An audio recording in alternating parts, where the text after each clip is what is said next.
Last time on Nat One's D&D Criminals. What are your names? My name is Eugene Softmelt, pride of my mother's house. Screecher, as Chip turns to leave, your body moves on its own.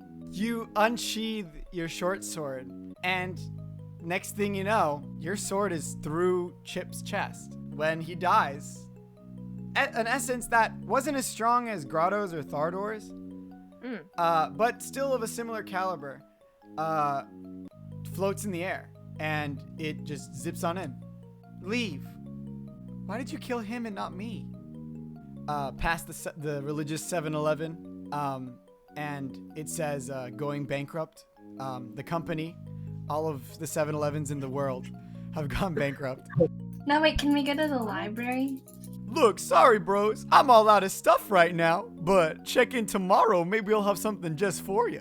Do you wanna, get drunk tomorrow and, laugh at some poor people?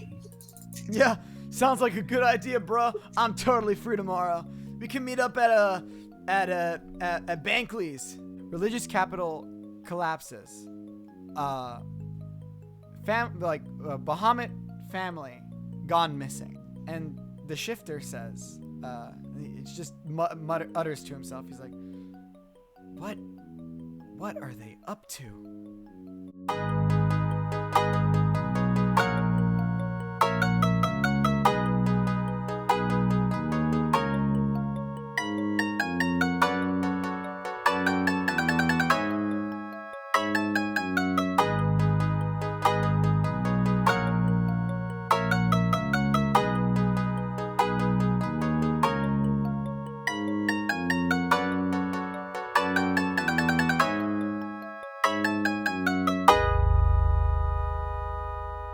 You guys went to the library after you guys got back, and yeah, and Buonas asked the librarian, the flump, I think they're called the flump librarian. Yes.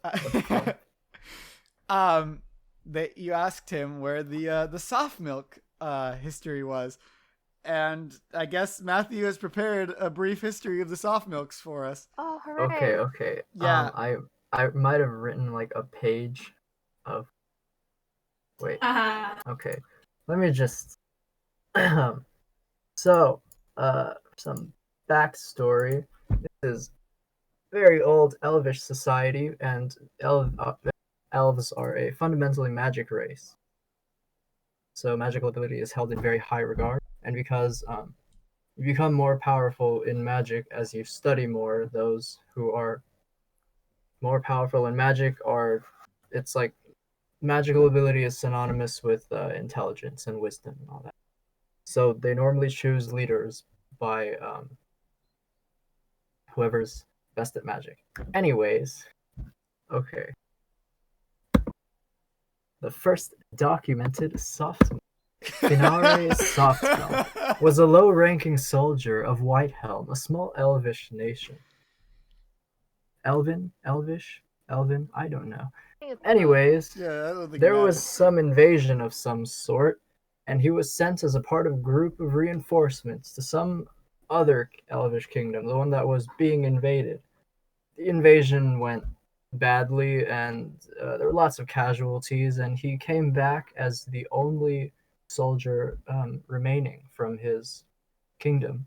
And because of that, he was promoted to a very high-ranking officer, because he was basically the only one left.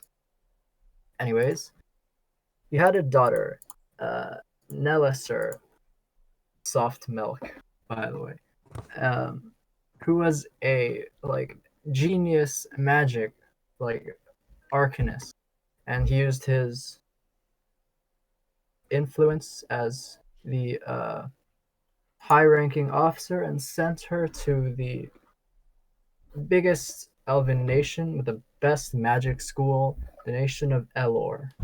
She graduated, top of her class, invented 4 spells, and became the youngest professor at the university at the young age of 600. Oh yeah, by the way, elves live to max 750. And also, wizards, it's very common for them to like magically extend their lives. So most of the powerful wizards are like 1,000-year-olds or so. Uh-huh. Anyhow, I feel I just to interject a little bit. I feel a little Huh? bit bad for Kaylee and Erica who are here joining us on this riveting history I that know. Buono I so wrote this- badly wanted to read. I wrote this to be as mildly interesting as possible, but not interesting enough to like make you want to listen. Wow. All right, Hey, if it makes you feel any better, I'm currently eating. that's fine. Nelisar Softmilk, now a very powerful wizard, invented a spell, a modification of the spell Temporal Stasis, which is a 3.5 edition spell. Anyways, it let her extend the lifespan of herself or others. And the difference between this one compared to the other magical, like high wizards who used magic extending abilities, this one had no theoretical limit because it stopped aging by stopping time, like locally in the body without stopping the body from like working. It's magic. Fuck you. What else? Is that what it says in the book, or is that like they're reading it? They're like, "What? How does that work?" And Eugene's like, "It's magic." It's magic. She spent a couple 100 years teaching, became quite popular with the kids, and she had a child, Galabre Softmilk, a son.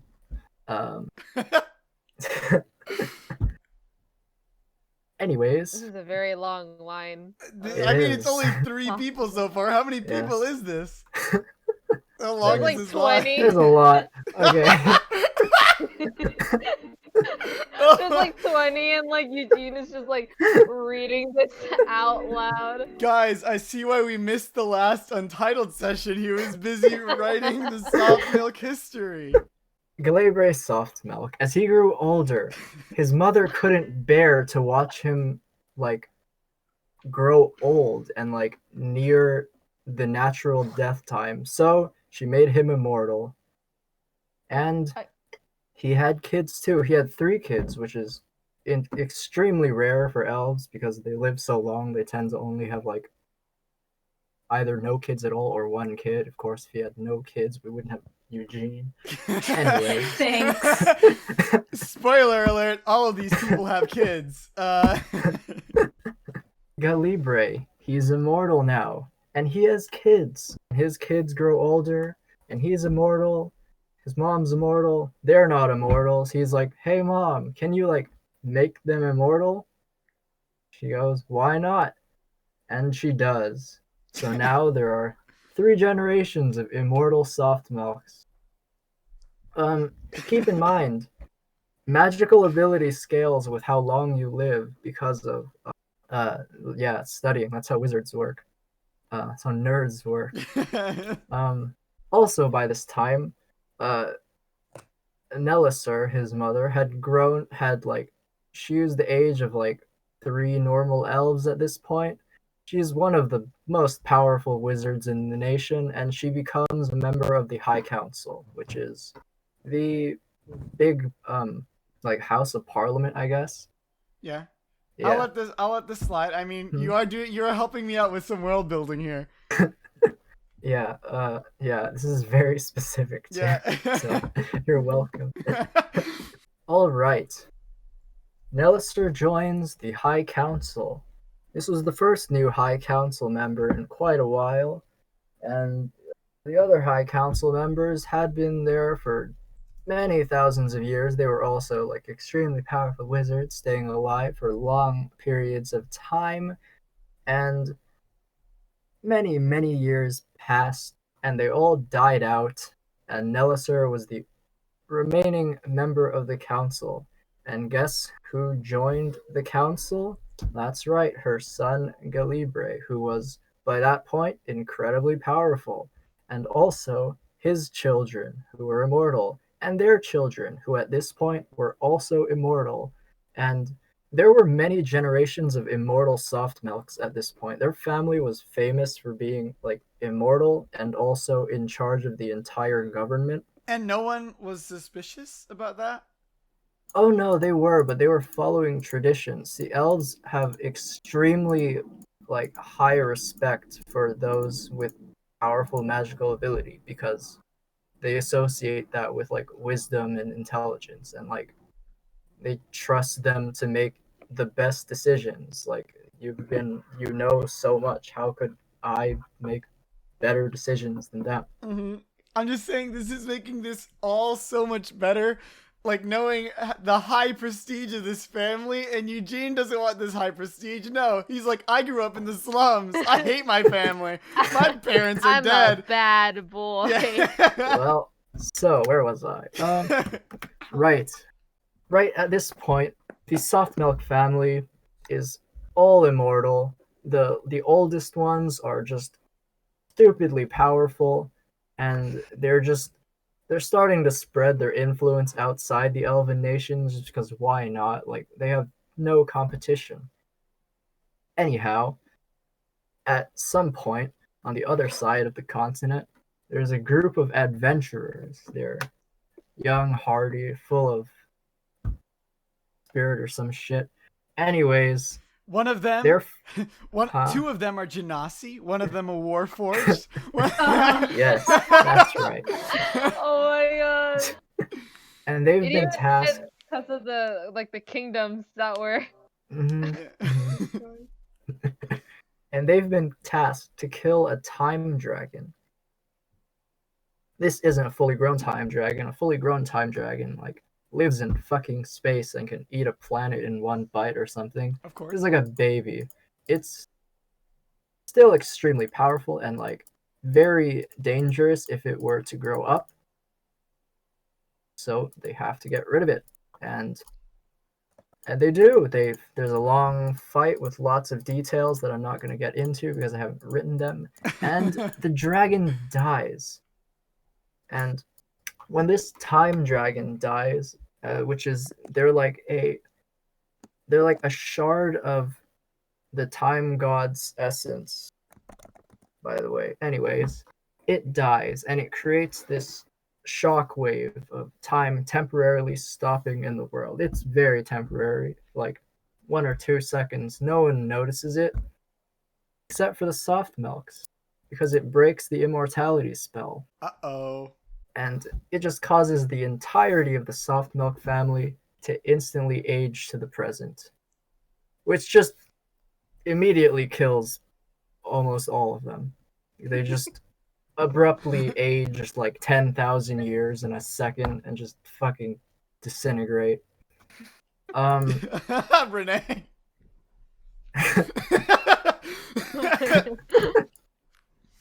Bellona gets so bored, she just leveled up.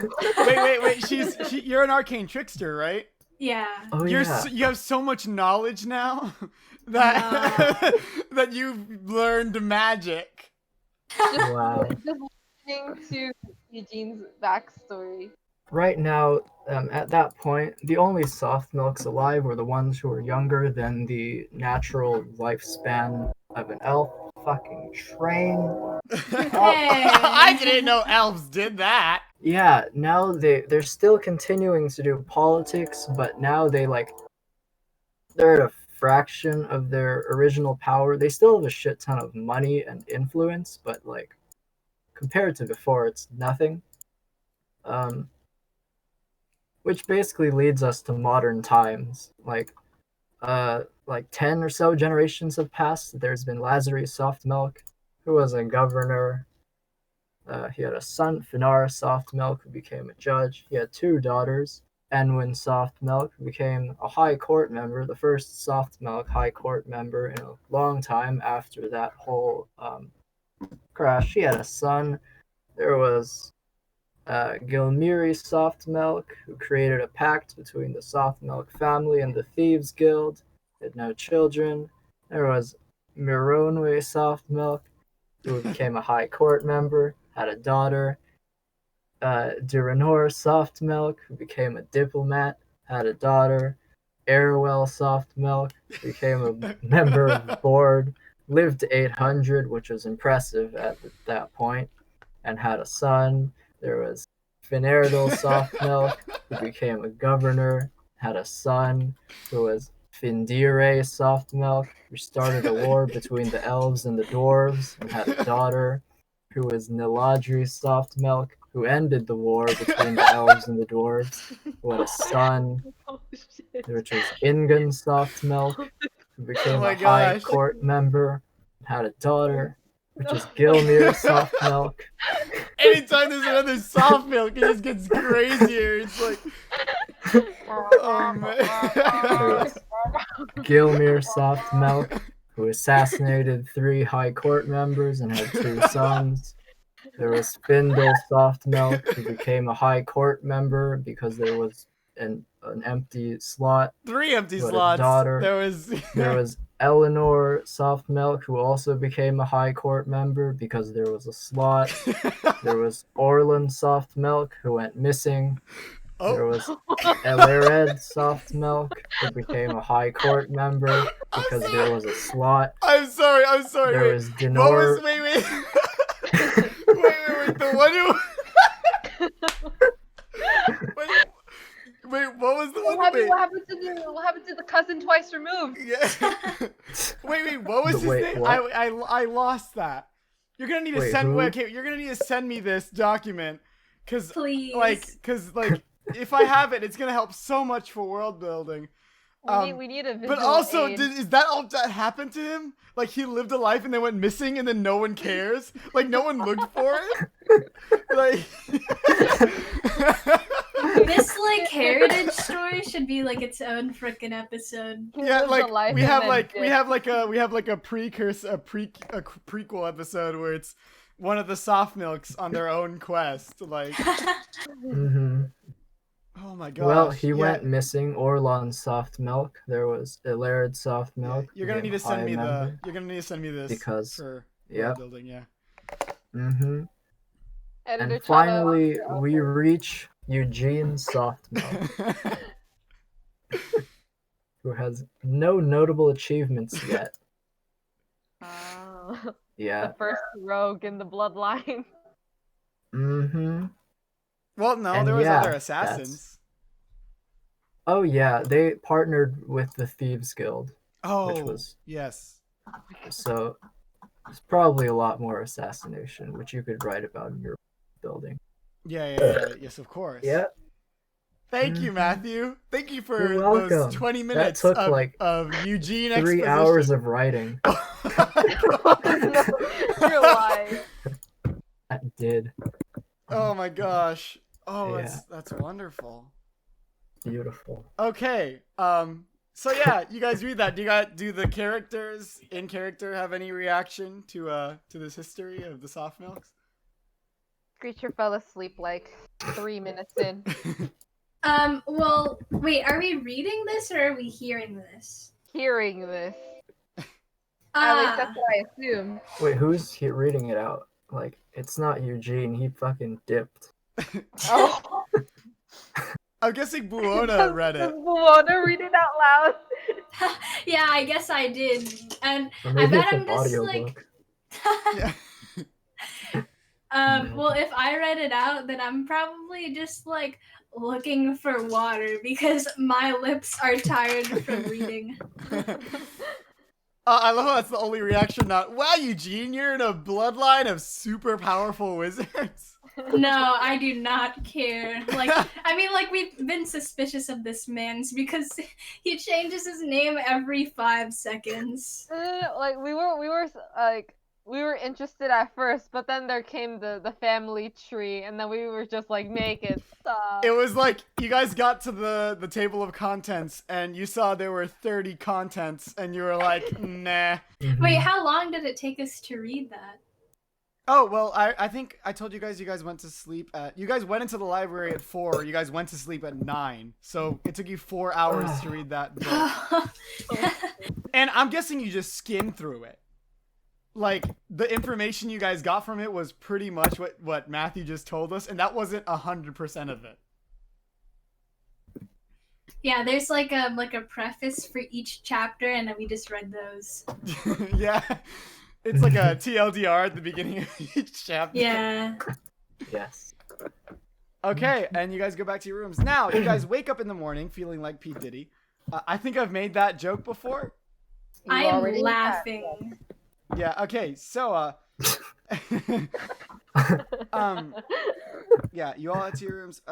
Okay, last night, you guys all agreed that you'd be going to the break room after you woke up. And you all meet there at around 9 a.m. after confirming with each other through some means. And you walk into the break room, and there you see him.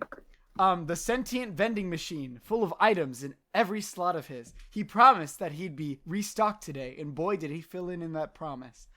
In addition to the sentient vending machine, you see a tall half-orc and a shorter tiefling scanning over the items on the vending machine. And the vending machine sees you all, and he says, "Hey guys, nice to see you again.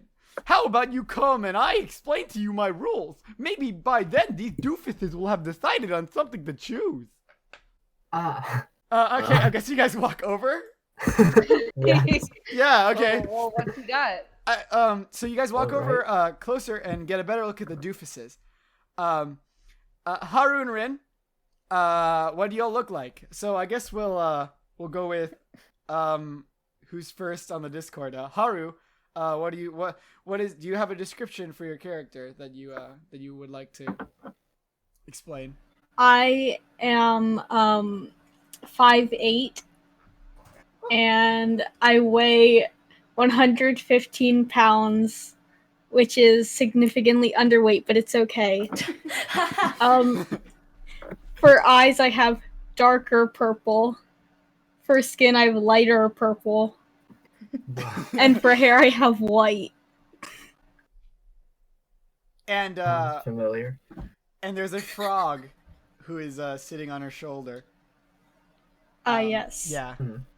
And Rin, what do you look like? Your mom.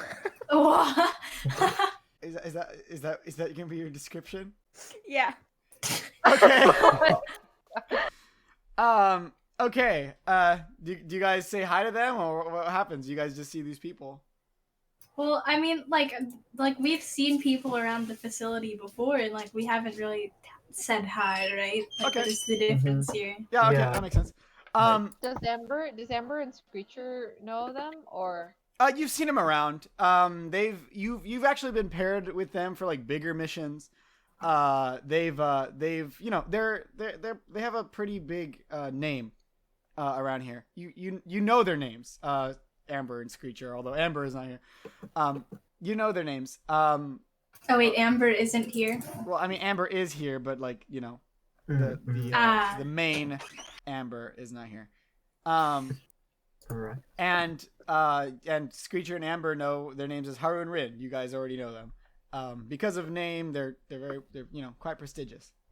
Just because they're really good at killing. Understandable. Yum. Mhm. Yeah. And the sentient vending machine says, "I'm not your regular vending machine, see? I'm sentient, and I have no use for money. You all just have to press one of my buttons for which item you're gonna try and nab, and you get 3 tries to grab it using any skill you please, or be creative with it. Now, if you fail all 3 times, you miss out on an item, so that sucks for you. If you end up getting an item, then you cannot get another one, or I will kill you. Any questions? No? Perfect! And don't be afraid to introduce yourselves." Wow. So, if you guys look at puzzle info, there is a list of the slots for the vending machine. You guys should be able to open that. And you guys just tell me which slot you want, and what you're gonna do to get it. What if I kill the vending machine? I mean, you can try to kill the vending machine. It's not a good idea. I just made a character sheet for him, and he's a force to be reckoned with. Game over. Yeah, it would be game over for you, not the vending machine. Are you Is sure? he like plugged into the wall? No. Oh dang it. There is no plug. He's Big a vending brain. machine. There is no glass door in front of him. Like you know how vending machines usually have like a glass, like a window thing. There is nothing there. It's open. He has 2 eyes on each corner of him. On each top corner of him, there's 2 eyes. He doesn't have 4 eyes. It's just 2 eyes. The way I said it confused me. Right. Yeah. He kind of like moves around like a cartoon toaster. You know what I'm talking about? Like how like inanimate objects will like kind of bend. Like when he talks, he just kind of moves like that. And he's basically just he's a vending machine who's sentient. And there is buttons on the right side of him that you guys can press to initiate an item draw. So yeah. Wait, what does he accept as payment? Oh, nothing. You have to Nothing. try. Yeah, no, you have to try and take it from him, or like you could persuade him to give it to you. You can it's the way this works. Game speak wise is you guys just pretty much roll a contest, or you tell me something you do, and if I think it's good enough, I'll be like, yeah, sure, why not? You get it, right? Like what is Okay. it? Yeah, like before Matthew actually interacted with this guy before, and he used Mage Hand to grab money. So Dang. Okay. Got it. Right. Well, Well, I am very interested in this slot 2D. okay, Oh. read it out for me. Dang, I was gonna get that one. Oh, you can get it. You can No, get it. yeah, Your because name I is- saw it on Amber's freaking requests, but it is okay because she has 2 other ones. So if you want to get it, it's Because fine. I also have 2 other ones. Yeah. That I Oh. And fun fact. Just saying, 2D was actually made by Giselle. So Oh. yeah. I asked some people for help. If you guys choose any of them, then there will be. I will tell you guys who made them. If it was made by someone else. what But about if 1B? if I don't, 1D. 1B, like one- as in boy. 1B. I mean, you can. Okay. Do you want to go for that one? No. I was just wondering, like, who thought of this one. Oh, I did. Okay. Oh. Yeah. I'm not gonna tell you Okay, who hold thought on. of them anymore because Looking it at might give coin. some things away. Yeah. Oh dang. Okay. Wait. Yeah. Should I go for mine? Because I think I have like my idea. Okay. Okay, because I'm gonna get 1D. 1D. Yeah. Okay. So. Wait. Oh. Sorry. Because I don't have Amber's spells. Like, remember, like Oh, she yeah, has I'll that thing send talk you- to animals, right? Yeah. I will send you her spells right now. So you're gonna go. So you walk up to the vending machine and you press 1D, and he says, "Ooh, 1D. Okay, how you gonna handle this one?" I'm just gonna yoink it. Okay, give me a sleight of hand check, and he's gonna make a dexterity saving throw. Heidi. Okay. I got a 13. Oh well, he got a 2, and you yoinked that bad boy. Ah, um, yeah! Wow. Okay. Wow. I'm gonna copy and paste this and send it to you privately. Epic. I'm gonna read it first. But you can have it, so you can put it on your table. Okay. So, this is the Lucky Duck. This is by the Evergreen Burrow. I stole this one. It's an actual thing. So, you open it and you see a small duck who is trapped inside a crystal. He seems to be happy and alive. He is simply just vibing inside the crystal. And you hear an occasional small quack from him. Basically what this is and then there's on the how these are items, they have packaging on them sometimes, and it tells you what it does. And this says the reading. It says, this lucky duck will help you out when you need it most, but at a cost. Once a day, if you fail something terrible, this duck will use his mystical powers to make sure you pass with flying colors. Although the power this duck unleashes will cause something strange to happen. Basically, in GameSpeak, it's if you roll a nat 1, you can turn it into a nat 20, but you have to roll on the wild magic table, and you can do it once a day. Yeah. So I have a pet duck now. Yeah, he's in a crystal. We all Heck look yeah. things Yeah. in Crystal crystals. duck, crystal duck, crystal duck, crystal duck. Does anyone else have anything else they want to look at? Or Yes. okay. As Amber, I would like to try for 2D. Should I read it out loud? Yeah, right. Read the description out loud. Description, colon. You see a small transparent pouch with a small ball of fur inside, period. Okay. So, I would, 2D. This one's interesting. How are you gonna settle this? I use speak with animals. So I can basically talk to this animal for like 10 minutes. I don't even know if it's an animal, to be honest, but I will try. Yeah. Okay. You hear a very, very high pitched voice. What? And he's like, hello. It's a lot. Hi. It's supposed to be a lot cuter than that, but I can't do that. Wow. It's not cute. okay. That really was not cute. I can't do it, man. Alright. Furball, would you be interested in me getting you out of this weird vending machine? Yeah, why not? Okay. So are you cool with are you capable of jumping out? I know you're in a bag, but is that a possibility, or should I try swiping for you? Roll me a random luck check to see if that works. Okay.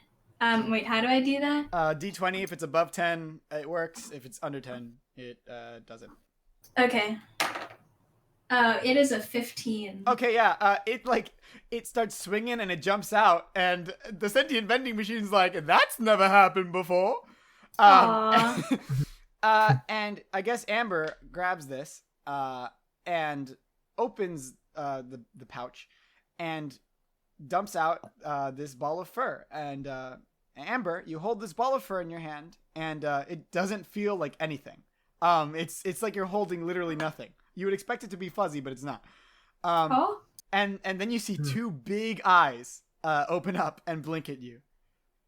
And it's like, hello, my name's Poofy. P-U-F-I. I'm sorry, what was that? I cannot understand cute voice, quote unquote. I can't. Oh my gosh. Hello, my name's Poofy. P-U-F-I. Hey, Poofy, what exactly are you? And then it kind of looks at a note that came in its bag, and it like points its it uses its eyes to gesture at the note, and you pick up the note and you read it, and it says, "This is your fuzzy friend, Poofy. Not only are they incredibly adorable, they are also incredibly intelligent. It can tell you what you need to know about something if it just looks at it long enough. Place them on your shoulder and try it out." And in game speak, this means after 4 rounds of combat, you can ask Poofy one question pertaining to the target's stats. It can also give you advantage on history/nature checks. Aww. Yeah, it's basically just a database of information. And and basically what I mean by like stats, like you can ask me its armor class after 4 rounds. You can ask me a creature's health. You can ask like a creature's max HP. You can ask me a creature's constitution stat, stuff like that. Yeah, and also advantage on history and nature checks. So like, if there's ever like a need for that, then it gives you advantage on that. I'm just gonna send this to Maddie. Yeah. Wait, one more question. Like, what does he eat? Well, I guess I asked Poofy. I don't eat anything. I live. Yeah, I live. Mood. Okay. Okay. That is Amber's. I'm gonna go for can 1C because it says spell on it. Like, I mean, I just can't not do that. Okay. 1C. Yeah, I'm gonna choose that one. Can't read, so I don't know what it says. Okay. So you walk up and you press the Alright. button, and he says, "Of course you would pick this one." I have no idea what you're talking about.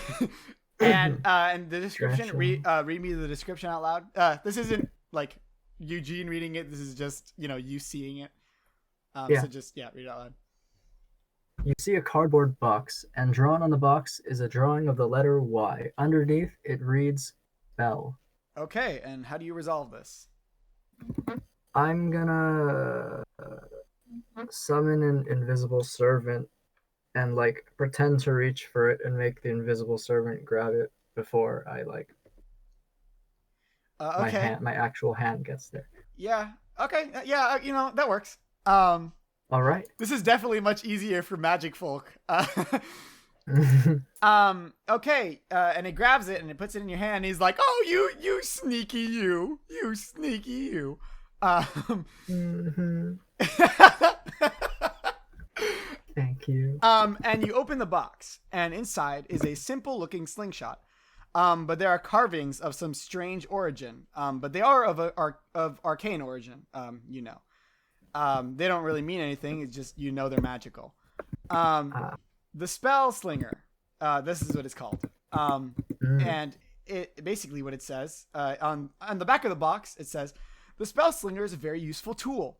Once per day, it lets you cast one spell that isn't too powerful without using any of your own power. Just the power stored in this very slingshot. It can be used twice, but it will then cause the slinger to explode after the second use." GameSpeak is once a day, technically twice. You can cast a spell that is 4th level or lower without using a spell slot. Fourth level or lower. It also doesn't have to be prepared, so it could just be from your spellbook. You can cast it at any time, but if you cast it 2 times in one day, the slingshot explodes, and the wielder and anyone in a 5-foot cube takes 1d8 blast damage. Now, does anyone else have a thing that they want to look for? Okay. Buona wants to try for something. She wants to try it for slot 4B. 4B. Got it. Okay. Yeah. The description, a very small box, what looks like a box for a ring. Okay. You walk up and press 4B, and he's like, "Ooh, hoo, hoo, look at you," and that's all he says. Oh, okay. I just kind of so I do this thing. I do the wait, hold on, let me send what I do. And then I just stand there and think, and then while I'm doing that face, I use Mage Hand to grab the. Oh, and as a thief, you have an invisible Mage Hand, right? Or as yeah. Okay, I guess that works too. Man, casters have it good. It comes out and he's like, "You know what? That was a dirty trick. I didn't know you were a caster. I thought you were just a rogue." Yeah, one of my many talents. Okay. You grab it and you open. I guess you open the box. The ring box, is it called? I don't know. Yeah. And there is a ring with a small leaf on it. But when you grab it to take it out, it grows. And it clasps itself around your wrist. Around your non-dominant. Am I Finn from Adventure Time? Around your non-dominant wrist. And this item is called the Leaf Shield. Yeah. Basically, there's a little note inside the ring box that you open. They open up, and it's actually pretty big. And it says, "Leaf Shield is a portable, easy-to-use shield. Just will it so, and a leafy shield will burst from it to protect you. Be wary of fire, for if this shield catches on fire and isn't extinguished in time, it will be destroyed forever." In GameSpeak, this means it adds +1 to your AC when it's active. But if it makes contact with fire and it doesn't get put out, then it gets destroyed. And you can't use it again. Yeah, so be careful. Okay. You also cannot hold anything in the same arm as your shield arm. Ever? Wait, No, never mind. while your shield is in use. Thank you. Can I choose something with the number 3 in it? Okay, do any of them catch your eye? Like the descriptions of them. Yeah, 3B. Yup. 3B? Okay, read the description. You see a rope with a note attached to it. No packaging, just a rope. Okay. You go up and you press 3B, and he says, "Ooh, this is an interesting choice." Okay. How do you handle this? How do you take it from him? May I do persuasion? Sure. Yeah. Okay. What do you say first? Or no, roll it and then tell me what you say. Like to get him to hand it over. And I'll do a charisma saving throw. Okay. What do you roll? Wow, I'm not doing so great right now. I got an 8. Wow. Okay. This is a tie. So. Oh. Oh. Oh, So, bruh. yeah. So, yeah. So I guess just win me over with your words. Is how we're gonna handle this right now. Hey, you're pretty cool. I think that you're nifty. Now give me the stuff. Works for me, he says. Nice.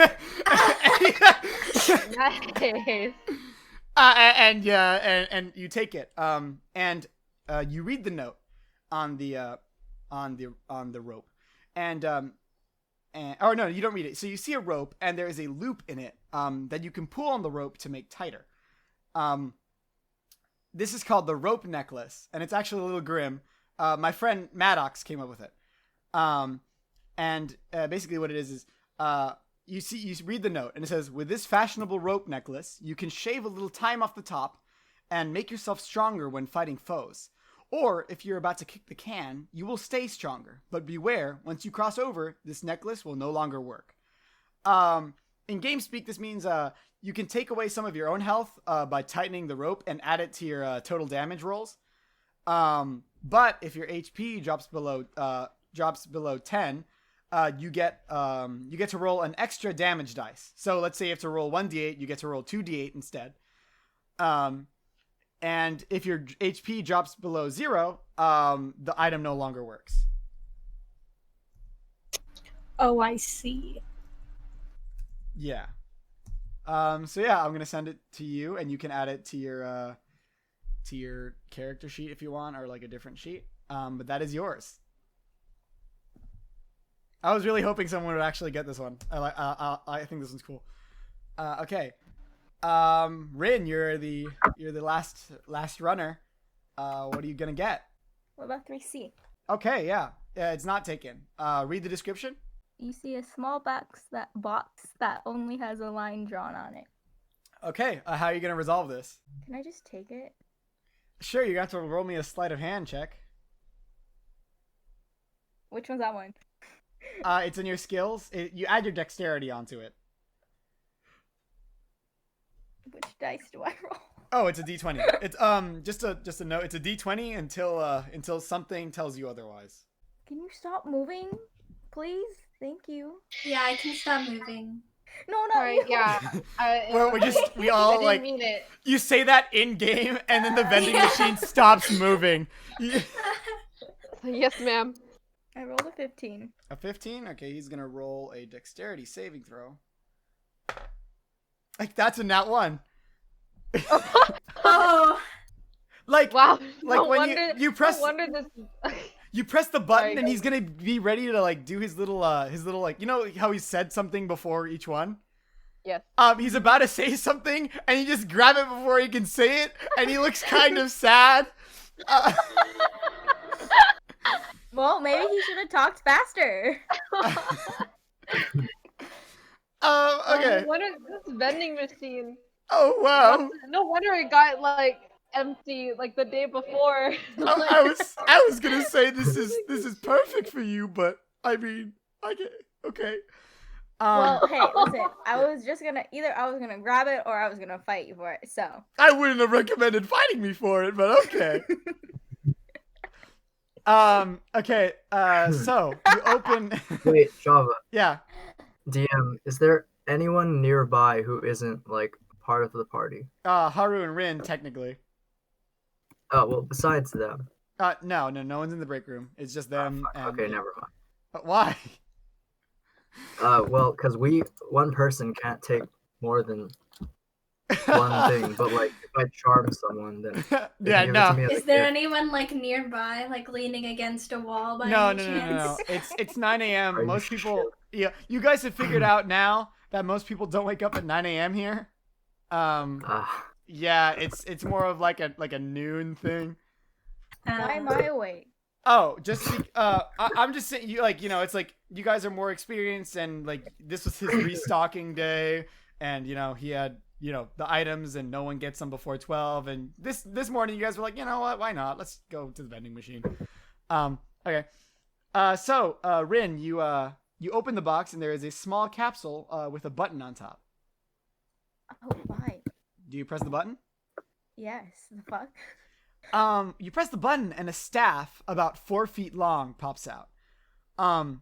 It's very light, but the ends of of the staff, they look like really hard. Like they look like you wouldn't want to be on the receiving end of someone who was hit by the ends of the staff. On the back of the box, it says, "Handy dandy pocket staff will fit in with all of your things easy and it's super light and fun to carry." There's no comma in there. That's how it's written.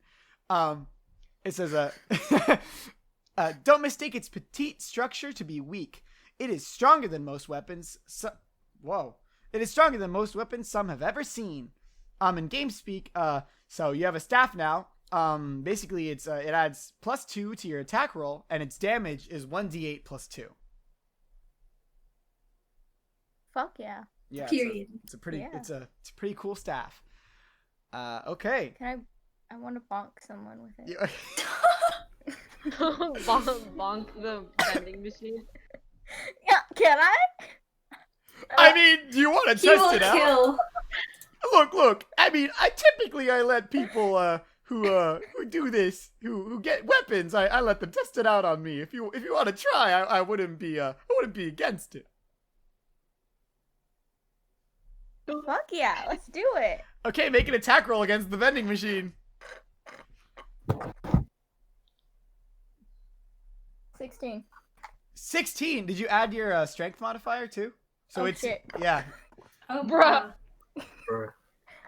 18. Well, it doesn't hurt him, but he you hear like a loud clang. And he's like reverberating. He's like, "Ooh!" Right? And he's like, that was a good hit. You were almost halfway to hurting me. wow. I want to start beef with the vending machine. I will fight him one day. To defeat me, you'll have to trade. To defeat me, you're gonna need another D20. B. He says the B word, but I can't say it on this podcast. he's still Why? like reverberating. I don't know. My parents might hear it. What if I say it? Yeah, sure. Bitch. Oh my gosh, that's illegal. Okay. Instantly die. Motherfucker. Okay. So you guys, does anyone else want to try out what they have on the vending machine? No. Nah, I'm gonna keep mine for now. Does Amber want to use Poofy to determine one of its stats? I mean, that'd probably be Oh. interesting. Yeah, that would be good. Okay. So I guess I take Poofy out of the bag and put him on my shoulder. Yeah, as Amber, correct. Yeah. Okay, and it looks at it, and you hear like a psychic connection, right? Oh.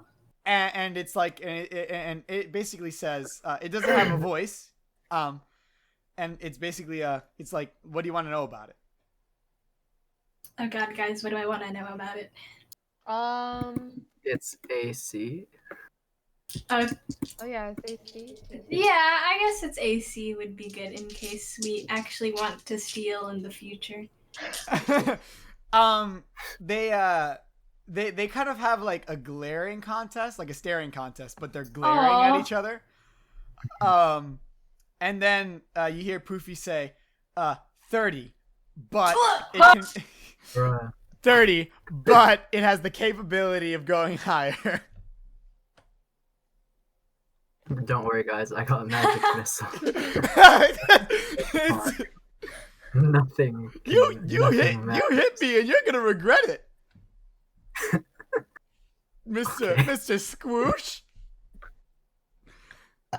Okay. Okay. Okay. So you guys go. You guys go back to your room. Your rooms. And you guys just kind of do whatever you want. But we fast forward to a particular segment. We fast forward a couple hours. And Buona, it is around. What time did you guys? Are you like a day drinker, or did you guys want to meet up at like around nighttime? Not like late nighttime, but probably maybe afternoon, like 3-ish. 3-ish? 4-ish, yeah. Afternoon drunk? Okay. So you met him. So you plan to meet him. You guys texted the details. You plan to meet him around 3-ish. And you're there at Barclays, waiting for your fake rich friend, Brandon. His name's Brandon. I named him Brandon. And your plan was to get drunk and laugh at some poor people. And honestly, after your that was your plan. That was their plan. You can listen to when the episode's up, you can listen to it. That's literally what she said. And like honestly, after your last job being like pretty taxing and like a little depressing, you're kind of looking forward to it. And Bradley shows up at the door at 4. And he says "Hey Buona, how's it hanging?" You know, I am not doing well, but I mean, I'm looking forward to venting my problems through laughing at the poor. Yeah, I mean, you know, it's kind of the afternoon. Like the poor people are usually out like at night since they can't sleep in houses, and you know they probably stay in one place. That's why I recommended Barclays, because you know. The poor people hang around here during the night, but it's like afternoon. We're gonna see like one poor person, dude. No, it's okay, because I can stay late. I don't know about you. Oh yeah, same here. Yeah, I have an off day today, so it's cool. Me too. So what's been up? You find any work? Not just slumming around the streets? Well, wait. Does he know about like criminals? Roll me. Well, does Buona want to know this? Yeah. Well, I mean, I want to know if he like knows. Roll me insight. Yeah. Okay. Or do you want to ask him like, do you know about like you know something that only people who know about criminals would know? I don't know. You can either ask him something related to that. Or you can do an insight check, but it's gonna have to be a high DC. Okay, now I guess I'll ask him something else. Well, he just asked me a question. Well, okay, I'll respond with, well, I mean, okay, it's a little like top secret about, you know, where I've been, but did you read about the religious capital? Oh yeah, totally. That's pretty crazy, bro. That super high, prestigious capital that you know does business all over the place and like has a bunch of money just totally collapsed. Wonder what happened there. Wait, like did you have something to do with it? No, I was gonna tell you that I was there, you know, on like a business trip to you know, like see, I work for Quick Trip, and we were getting some intel about 7-Eleven. I wanted to see what they were offering on 7-Eleven Day. Oh yeah, that was a couple days ago, huh? Yeah. By the way, I don't like work as a cashier for Quick Trip. I'm like a higher up, like a. Yeah. Of course. I mean, Yeah. like, how else would you have like a lot of money? That business is huge. Like, I think we're the only city that doesn't have a Quick Trip installed yet. Like every other town, every other city has a Quick Trip installed, like somewhere in there. Yeah. So, what have you been doing for work? Oh, just, you know, running the company. It's been pretty steady, but like, you know, not many people are looking for what we're selling. No real breakthroughs. Do you want to order something? Yeah, sure. Let's head in. Yeah, so you guys head in and you sit at the bar. There's not many people here. It is the afternoon. But the bartender is there and he's like cleaning cups and stuff and he's like, "Hello, what would you want?" Wait, is there like a menu or anything? Just yes, he hands you a menu. There's pretty much like standard stuff. Nothing too fancy. There is like certain fancy things. Just make up a name for something. I'll probably have it. I don't know. Wait, let me look up a name, like a wine, real quick. I don't drink wine. Chardonnay. we both, Oh my god. we both thought of the same wine. There's only one. There's only No, one. but I wine wanted that red exists. wine, not white wine. Only one wine. Yeah, there's only Oh one my wine that exists. They don't have How- Merlot. Yeah, we have the Merlot. Yeah, I'm a woman of taste. I'll take a Merlot. Yeah, I'll have a unicorn piss. Not again. Yeah, so he's making those orders and he's like, I really need this off day, man. Thanks for inviting me out, It's pretty cool. I don't really hang out with that too many people on my off time. Yeah, I know. You must be a pretty busy businessman. By the way, what exactly is your company going on about? Like, what are they? Oh, you heard of Honkley's? Wait, have I heard of Honkley? Oh, roll me a history check, I guess. Okay. No. Wait, I got a 6. A 6? Yeah, you just know it has some. You've heard of Honkley's, and you've heard Honkley's and couch in the same in the same sentence before, but nothing else. Yeah, I'm pretty sure I've heard about it. Yeah, well, that's the business I run now. It's like I started running it like a couple weeks ago. Nice. What do you do exactly? Well, like Honkley's produces and like sells furniture and stuff. Like we just, it's just a lot of paperwork right now and the higher ups where I am. But we just finished a deal that started a couple months ago. It didn't get to close for a couple of reasons, but I just closed it off to a town across the bay, over across the bay. I don't know if it's a bay or an ocean or a sea. It's just a big body of water. But No, yeah, I that's don't it. understand bodies of water. They're Yeah. too wet for my understanding. Yeah, I don't mess with the wet stuff. No. After he says that, you guys' drinks get here, and he says, except for this wet stuff, am I right? Yeah. And he just downs the unicorn piss in like one shot. I was about to clink our glass. Oh, okay, yeah. Drinks together. Do you wanna like propose like just put your drink up so you can clink it? Oh yeah, no, wait. I'll say a toast to the working men, the working people. Yeah, a toast, and he clinks it, and then he just downs it like just one fell swoop. And it was like unicorn piss isn't like served in shots. I guess it's like he drank a lot of liquid right now. Yeah. And he's like, whoa boy, that's something. And he's like, yeah, so just the deal that my parents couldn't close before I got the company handed over to me.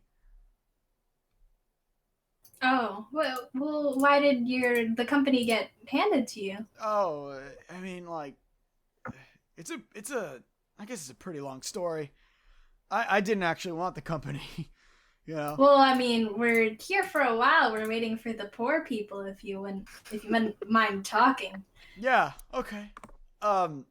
So, and the unicorn piss is starting to hit him, and he's like, okay, so I guess I didn't really want the company because it's not what I wanted to do. I wouldn't have taken it if I wouldn't have taken it if the circumstances had been any different. But I guess my parents died trying to close the deal over there across the ocean, and like it was a very dangerous town, and they knew what they were getting into, but they wanted to expand the business, maybe open up a store over there, and I fit, and they're just really against, like newer technology, these crystals and stuff. They didn't want to do it over the crystal. They decided that in person was a better way to handle it. Lo and behold, they scheduled a meeting, and they never made it to the meeting. Oh. Yeah, the seas they've been real rough recently. I take a large sip of my wine.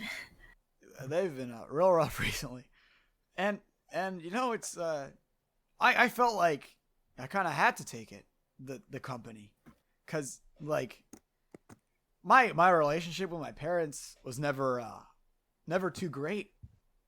You see, it started when they wanted me to take over the business. You see, and I didn't want that. I didn't want to be producing furniture. I wanted to be producing other objects like magical ones. I want to be an artificer.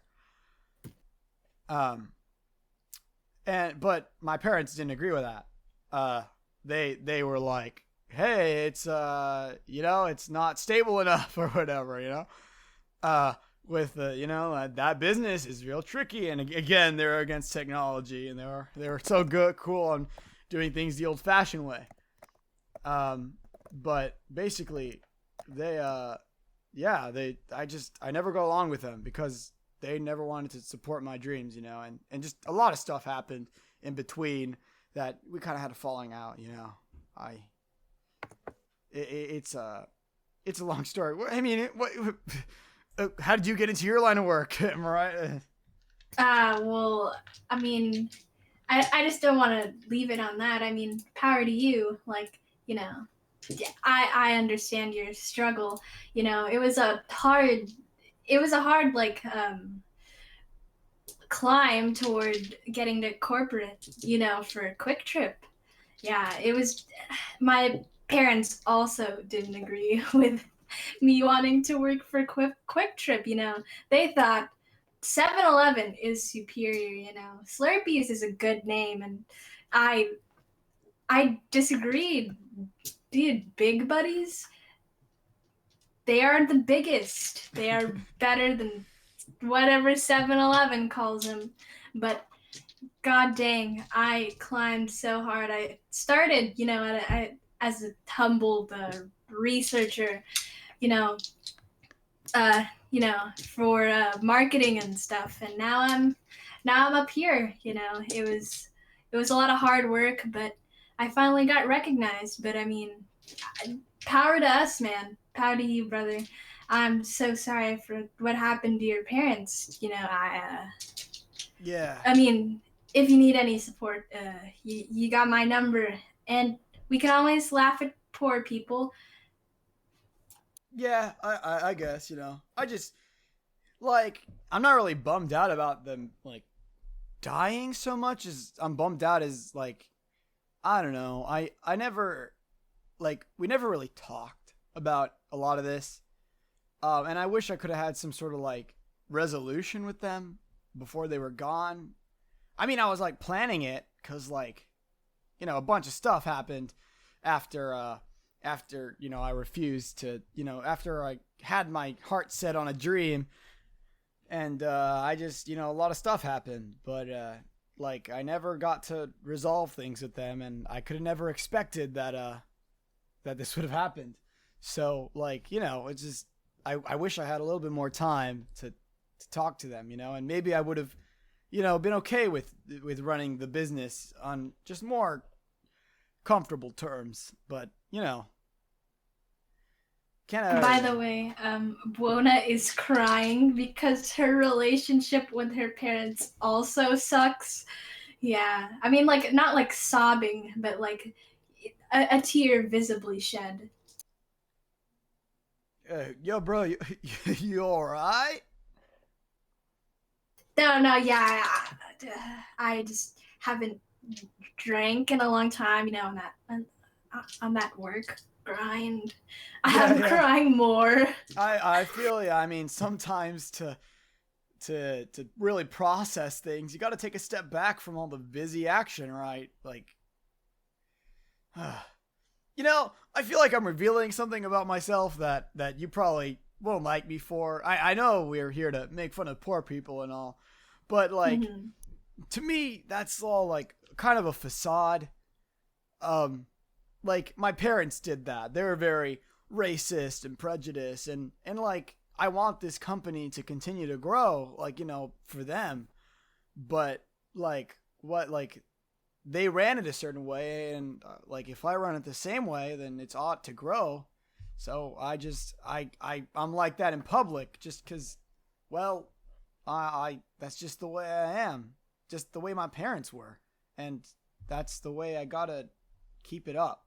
It's the reputation they left behind, it's the stuff I gotta follow.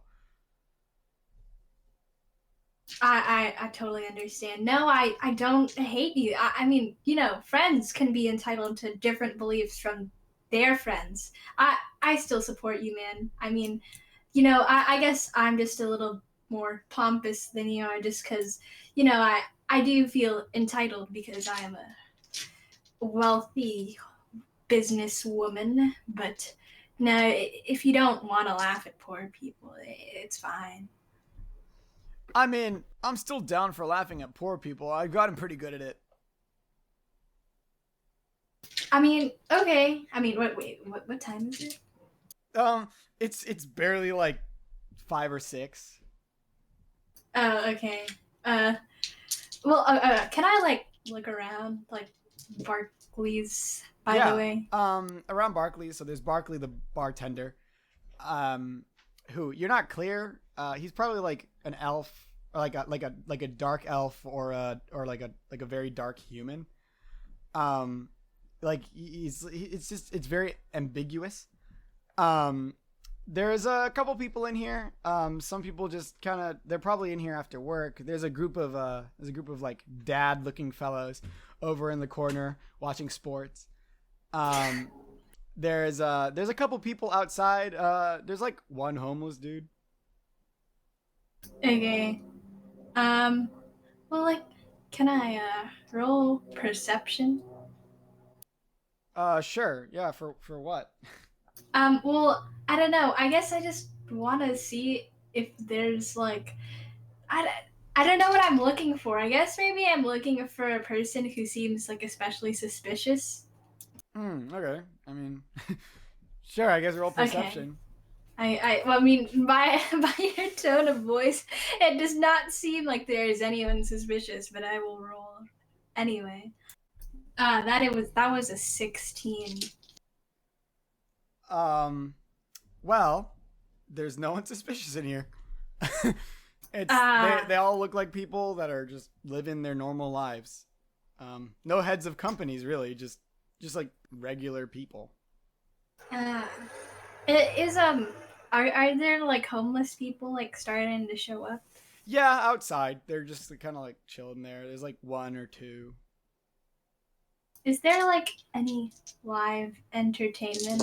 Like, is there like a musician or something?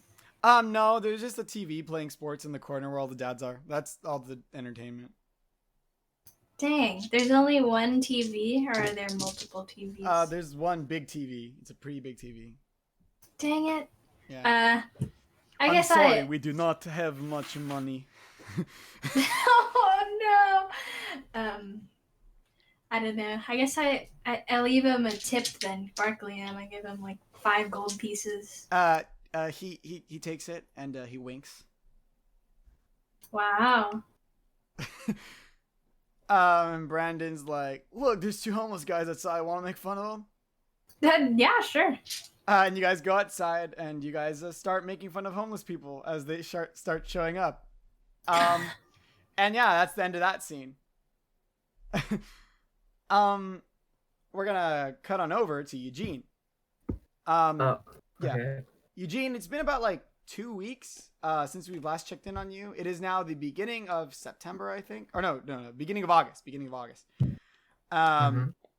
And what have you been doing in those 2 weeks, do you think? Probably starting the rogue training thing. Yeah, okay. So you spent time in the training room. You've met wait, let me scroll up. What does the training room smell like? The training room smells like sweat and gym mats. Oh, that's understandable. Yeah. There is. So like one person. There, of course, people come and go. But there is. You've met one person in there. You see you've met like a pretty old kobold woman. She's like for a kobold, she's pretty old. And and she's actually like a regular. She's 3 feet tall. She's very nice to you in particular. She's actually helped you with your rogue training. Let's just say in this time you've gotten proficient with thieves' tools. As well. Okay. Yeah. Okay. She taught you. You weren't so good at combat, but you were good at like the picking locks, the mechanics and stuff. And that's basically what you learned there. Right now, you are in the library, and you're here pretty early. So again, not many people wake up early. You're sitting at a table. You're probably fidgeting with the crystal on your necklace. It's become kind of like a habit that when you're when you're idling, Oh my god. you kind of like play. You can like rub it or something. Yeah. You've been reading books for a couple hours now. Learning up like a nerd. Choose one subject I guess you would want to learn about, and I'll try and explain it to the best of my ability with my limited world building. Okay.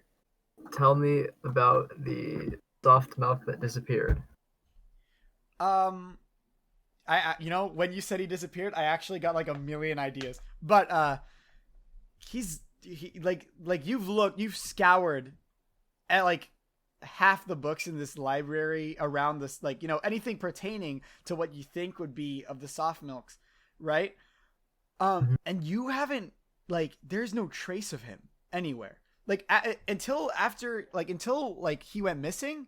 Like after he went missing, there's like not a single record of him, right? There's no sources say, like, usually if someone goes missing, you've learned while reading like missing person cases and stuff, is usually they'll like pronounce them dead, or or they'll or they'll find a body, or they'll end up finding them eventually.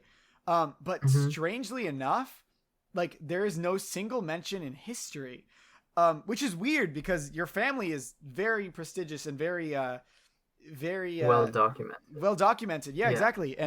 And like there's not, like, you would have expected them to be like, oh, he's dead, but there's not a word about him. And you're scouring through this book and you're kind of confused. You're like, I'm guessing you've been a little frustrated about this. Yeah, let's say I like heard about it while the others were reading it, and then I like got interested. Like I heard a story about it maybe from my mom or something, and like decided to look into it. Yeah. Why not? Okay. And as you're getting a little frustrated at this book, because you've been at this for a couple hours a day, all like these past couple weeks, you hear a voice come from behind you. He says, "So you're Eugene, huh?" Yeah. Sorry. Do you turn around? Who are you? Yes. Yeah. Okay. So you turn around and you look at him, and you see a skinny, dragonborn man. He has like multiple scrolls hanging out of a bag that is hanging at his side, like a man purse, a satchel. He's dressed in some kind of like goofy looking clothes. And he has very short horns. And it's like comically large, round glasses. And slung across his back is a lute that looks incredibly old and worn, but also incredibly well loved.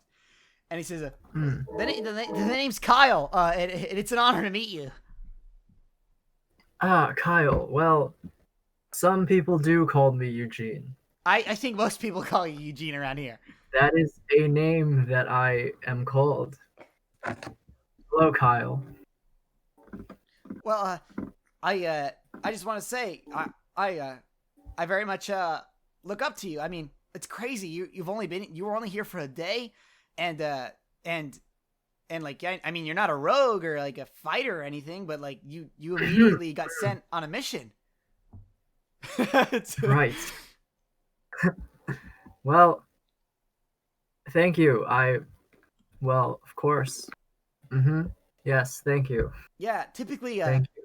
typically casters such as myself don't get sent out on missions particularly, early, especially like unless they're like, especially powerful.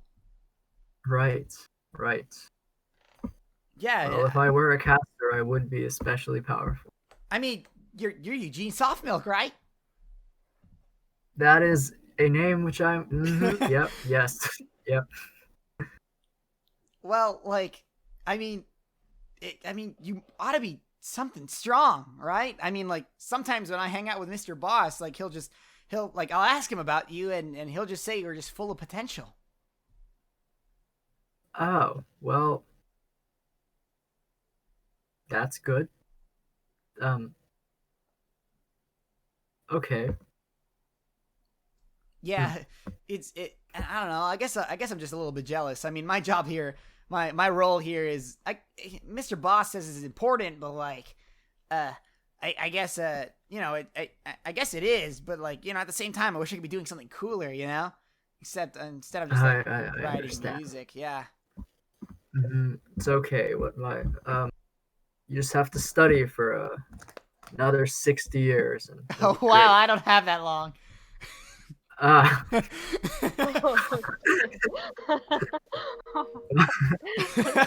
Well, then good luck. Yeah, thanks. Well, Mhm. nice talking to you. I'm a big fan. Right. Thanks. Thank you, Kyle. I hope we keep in touch.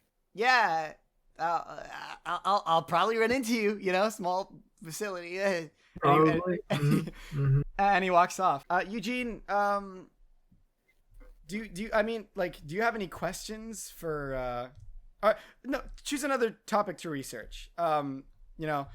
I would recommend Mr. Mr. Boss. Mhm.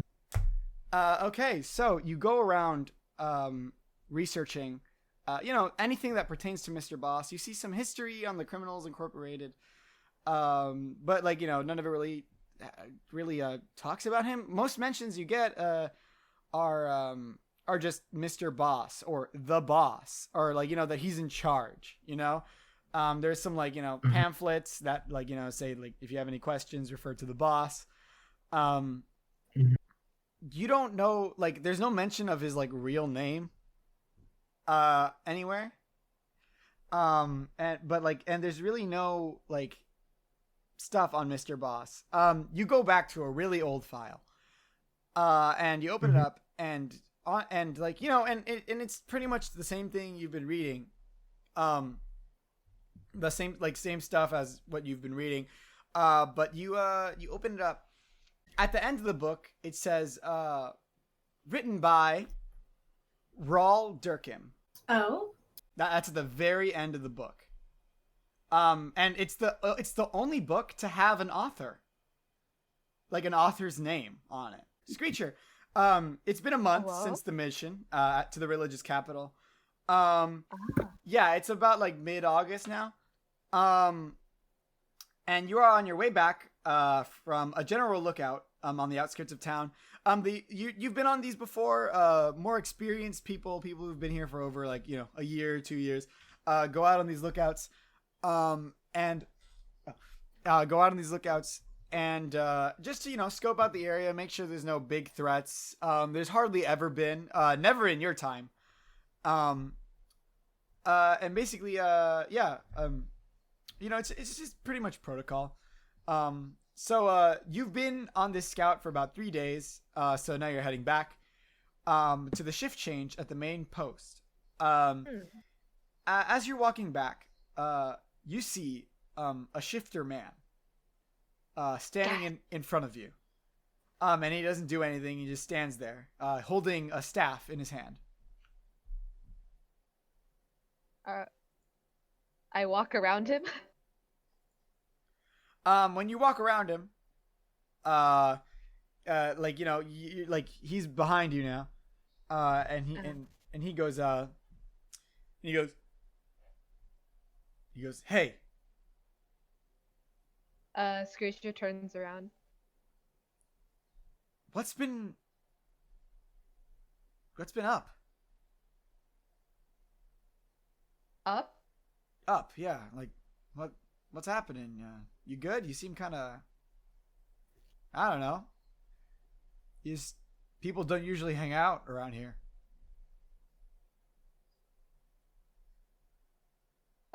Scrooge just like stays silent. It was just like, cause what's going on in Screecher's mind is just like, who the fuck is this guy? Screecher just turns back and just continues walking. Do you know? I'm looking for my. Screecher's still walking. He Better hurry up, my guy. he runs up to you and he says, Oh. I'm looking. Well, I'm not really looking. I guess I'm wondering where my cousin went off to. So. Oh, when? Oh. And this is all in Bird noises. yeah, this is all in yeah. No, he understands you. And he's like, Okay. what do you mean when? Oh, when did I ask? And then Screecher just keeps talking. The heck? Okay, you just walk off. I had more planned for that, but whatever. Okay. It is now around the middle of September. For all of you. Wait, that's it? Yeah. I mean, okay. you just brushed him off and you had nothing else to say. Yeah. Well, I did. And the night before, so this is around a day in the middle of September, and the night before, Mr. Boss had sent a message to your dormitories, telling you all to meet him in his office at noon. And now you're all in his office at noon, and he walks in, and he says, hopefully I remember his voice right. It's like, "Why, hello there. It sure has been a while since I've seen the two of you." And he gestures to Buona and Eugene. And he says, "Now I have another mission for you all to do together. Since you dismantled the religious capital with ease, I have a bit more of an interesting mission for all of you to do. Last time, I wanted you to retrieve me the essence of 3 priests and their statues. And although one of the statues didn't have essence, you guys did an amazing job. The issue is, this task may be a little bit harder. You see, I want you to bring me back someone who is alive. And it is easier to bring back someone dead than alive." Well, I mean, we did it with Eugene. I guess you are correct. am alive. So there is a Warforged barbarian named Cyrus, whom I've had an eye on for quite some time. We have finally gotten his whereabouts. We also know he has some sort of accomplice named Dante. We have no information on him, but we may want him back alive as well. He's a very powerful barbarian, and we feel like he'd be a very good addition to the team. And this is where things get a little bit complicated. As he says that, he grabs a sort of wooden cane with a black apple at the handle and starts to examine it. And he says, "The journey to get to Cyrus is not an easy one, and you will not be heading. You'll also be heading to a very dangerous area, and genuinely, I am concerned for your safety. Not to mention, the fastest route there is one of the most treacherous ocean journeys on the entire planet. Sadly, it is the only option, for we do not know how long he will be in that location." He puts the cane on the floor, and he looks back at the 4 of you, and he says, "Thankfully, we have some employees here that used to navigate those very seas, and they know someone who will give you all free passage across the ocean in return for help on the ship. You will need to meet tomorrow morning at the dock at 6 a.m. To make it to the town on time. Do any of you have any questions?" Wait, who is it that who can give us free passage? Well, I don't personally know him. Have you heard of Haru and Rin? I bet you have. We have. We've met them. They used to be pirates, and one of their old crewmates is going to be helping you guys out on your voyage. All right, sounds good. So, you best it's noon, so do what you will, but make sure to sleep early, get lots of rest, and be safe tomorrow on your journey. Thank you for all of your help. You're very appreciated. And he dismisses you all. Okay. And all of you guys head back to your rooms.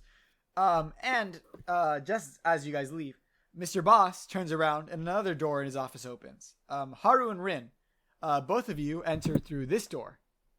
And he just looks at you guys and says, both of you are aware of what the mission is, correct? You'll be meeting your old friend Maverick and his crew at the dock at 6 a.m.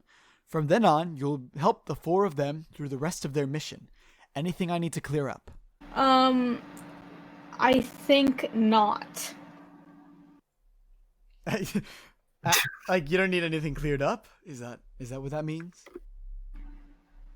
How about, to be safe, we just do like a too long don't read kind of thing on what's happening?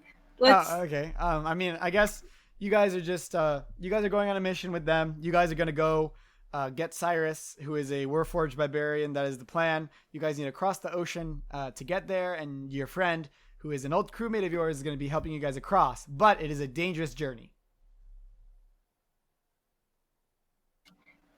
Okay, we're good, yeah.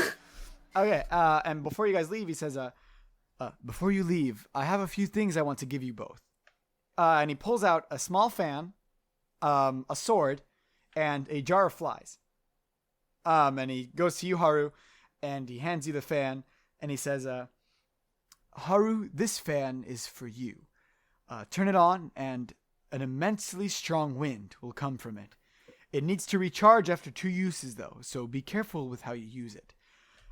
Basically, you use Gust of Wind, which is a spell. You can use it using this fan, and it's twice as strong, and you can use it twice a day. So, yeah, if you want to look into that, I can send you what Gust of Wind is later. Okay, bet. Yeah. And then he turns to Rin, and he says, and he pulls out, he grabs the sword, and he says, Fuck yeah! Oh my gosh. and he says, Rin, this sword is for you. It is forged of a superfine metal, and will be able to pierce through most armor. And will do immense amounts of damage.